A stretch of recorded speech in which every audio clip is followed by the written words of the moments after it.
এবার কচু বিক্রি না হওয়ায় চষে দেওয়া হচ্ছে,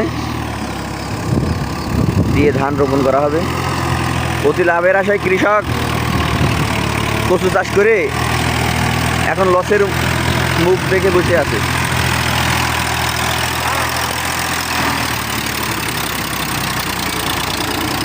দেখুন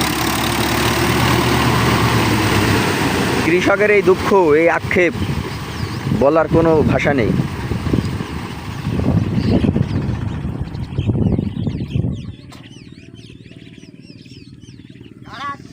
না এখন এই যে কৃষক, এই দুইজন, আমরা দুজনে কৃষক, আমরা একদম শেষ হয়ে গেছি, নিঃস্ব হয়ে গেছি আমরা। কচু করে কিরকম অবস্থা এবছর? একদম শেষ, দিনাতাড়ি হয়ে সব শেষ আমার। জমি শুনলাম জমি বন্ধক রাখিস নাকি 10 কাঠায় কচু করে লসের জন্যই? এই কচু করে 10 বিঘা জমি বন্ধক দিয়ে দিয়েছি।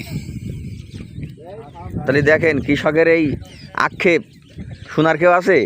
কেউ নেই। এই 3 বিঘা কচু করে, 3 বিঘা 3 বিঘা কচু করে এখন প্রায় 5 বিঘা জমি বন্ধক থোয়া হয়ে গেছে। দেখুন এই যা করেছে, 1 কাঠা কচু বিক্রি করতে পারিনি, যার কারণে এই চষে দেওয়া হচ্ছে। কচুর দাম 10 টাকা।